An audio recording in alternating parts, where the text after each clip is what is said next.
what to expect during the first week of the keto diet, both the good and the bad. Many of you know I went through a 100+ pound weight loss doing a combination of the keto and Mediterranean diet. However, I think a lot of people avoid the keto diet because of some of the scary things they hear, such as the keto flu and keto breath and things like that.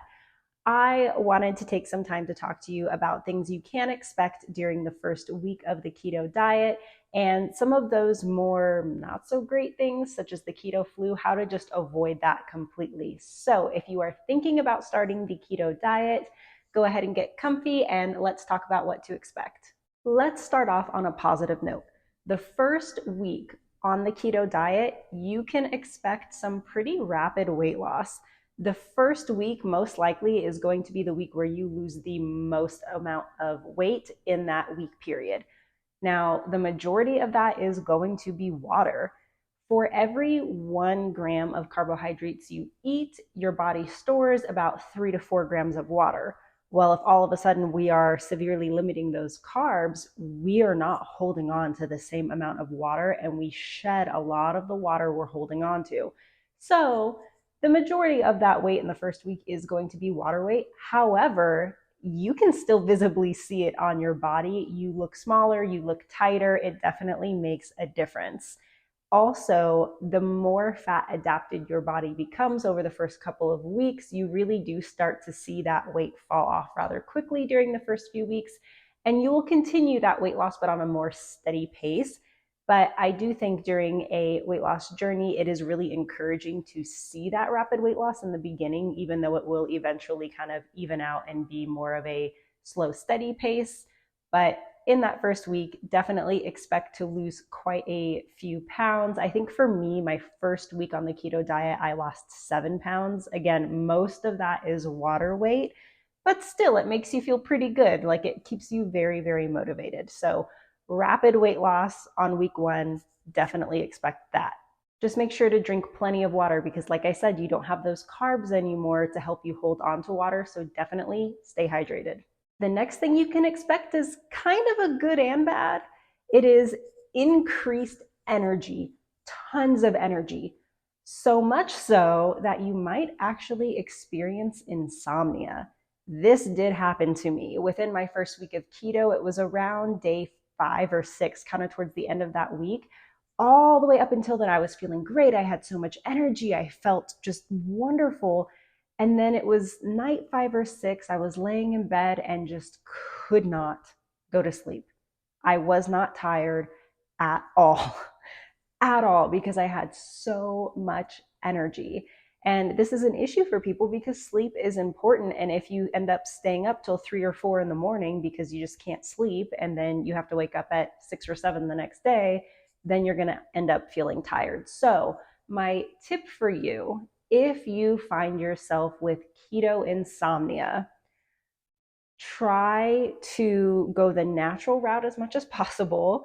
Don't do what I did, which was take a shot of tequila, which is crazy that I'm even admitting, but it made me sleepy and I just needed to get to bed. But I didn't really know about things like melatonin and chamomile tea. So the right way to do it, the better way to do it is if you are getting ready for bed and you are just really not feeling tired at all, you have that keto insomnia, have a glass of chamomile tea first.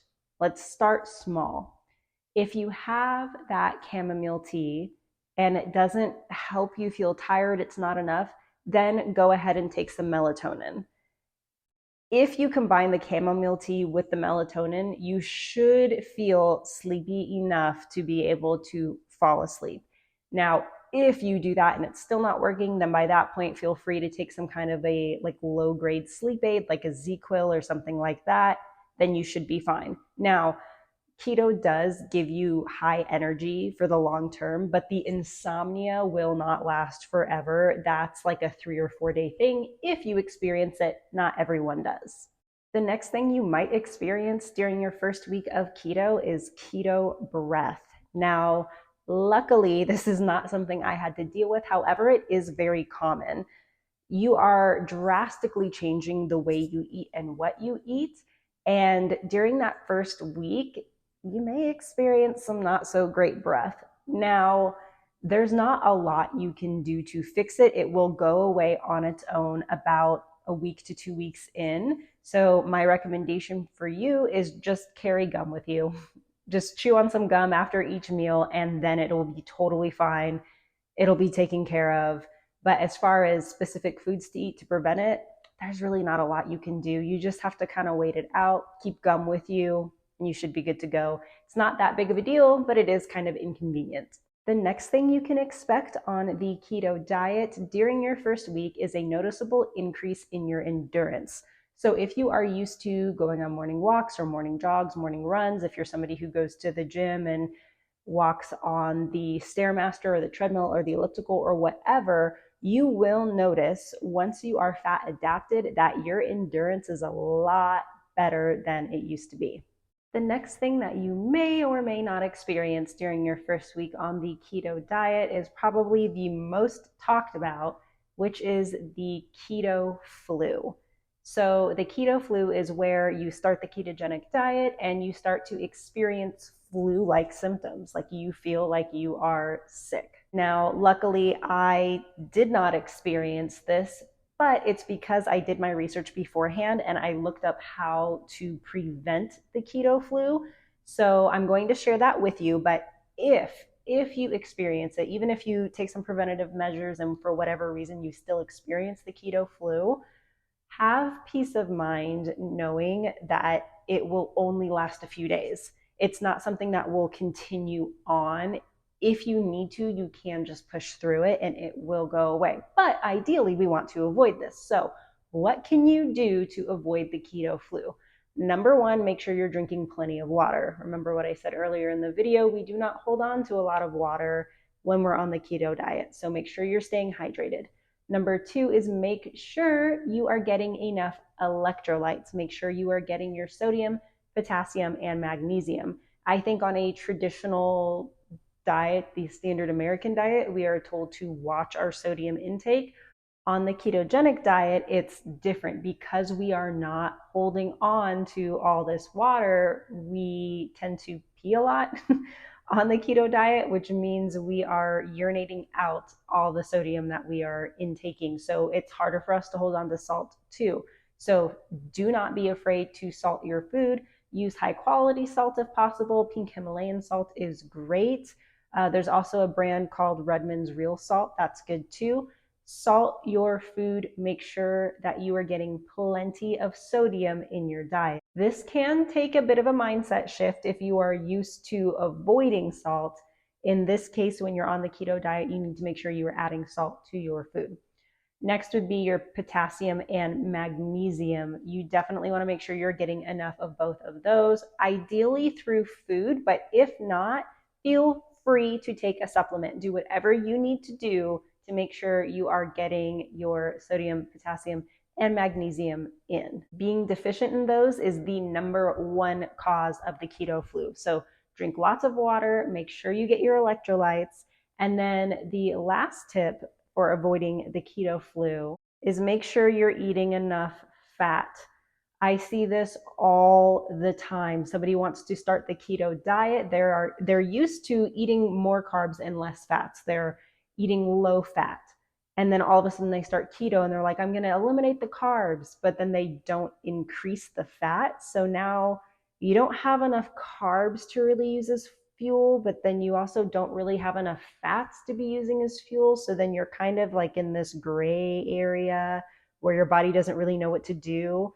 Make sure you're getting enough fats, really increase them. Remember, the keto diet is about 5% carbs, 20 to 25% protein, and then the rest of it is all fat. So make sure you are drizzling olive oil on your food if you need to, if you're having a hard time getting your fats in, but do not be afraid of fat. When you switch to a keto diet, you need to switch your way of thinking from fats are bad, I need to be low fat. Nope, you need to increase the fats so your body has that fuel to use, and that will also help you prevent the keto flu. So drink lots of water, make sure you are set on your electrolytes, and make sure you are getting plenty of fat. Set yourself up for success and make sure you have what you need before you start the keto diet, so that way you don't have to go through this keto flu.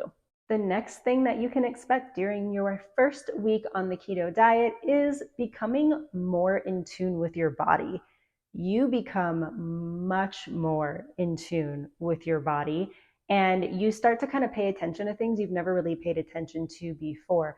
So, for example, let's say you've been doing the keto diet for about a week now, and then you end up deciding to have something that you used to eat but shouldn't really be eating on the keto diet, whether that's like a candy bar or like, I don't know, some kind of a fast food French fry or something like that. You just have a little, whether you consider it a treat or a cheat meal or whatever your reason is, you end up eating something that you really haven't eaten all week. You will notice that it makes you feel bad.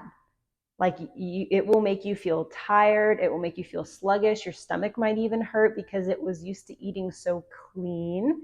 And then now you are eating French fries or candy or whatever the case is. And it used to not affect you before, but now it does because you have cleaned up and detoxed your body so much that now whenever you do eat things like that, it really does affect you. So it's interesting because it's really, you used to feel like that all the time, but because you felt like that all the time, you didn't realize you felt like that because that was your normal. But now that you've cleaned everything up, especially if you're doing a clean keto diet and not the dirty keto diet, everything's so clean and fresh, and then all of a sudden you eat that candy bar or you eat those McDonald's French fries and you're like, oh, I can't believe I used to eat this stuff. So you really do become more in tune with your body. You start to know what your body needs. You can start to feel if you're a little bit low on your electrolytes. It really does help you get in tune with your body, which I think is really great. And the last thing that I want to share with you, which you most likely will experience during your first week of keto, is better skin, clear skin. Now, if you are somebody who is just blessed with flawless skin anyway, then okay, for you, you might not notice the difference. But for everybody else, whether you have a lot of blemishes or just a few blemishes, or whether you have okay skin or you have horrible skin, you will notice a huge difference after your first week of keto in your skin. I wasn't blessed with the best skin, but I swear, like, I went through a full transformation with my skin because of the keto diet. I used to have very bad acne, like severe acne. My skin color too, it would be like red and patchy in some areas. Very, very oily skin, which I still have oily skin. It's just not as bad as it used to be. But now I do not get severe breakouts. I hardly ever have acne, and I do not have any red tones throughout my skin anymore. So all of that has to do with eliminating the sugar and eliminating the processed foods and the chemicals that I used to eat, which I no longer eat. So therefore, you will have clear skin. So there you have it. That is what you can expect during your first week of keto. There is quite a blend of both pros and cons. Obviously, the cons being keto breath, insomnia, keto flu. But on the good side, we've got rapid weight loss, we have energy, we have increased endurance, we have being more in tune with our body, and better skin. So there's far more pros than cons. And the good thing is the cons are only temporary, and most of them are preventable. Thank you so much for watching. I wish you the very best luck if you are going to start the keto diet. It definitely changed my life, and I hope it changes yours for the better as well. Please don't forget to subscribe to my channel if you found this video helpful. It would mean the absolute world to me. And I hope you have a fabulous rest of the day, and I will see you in the next video. Bye.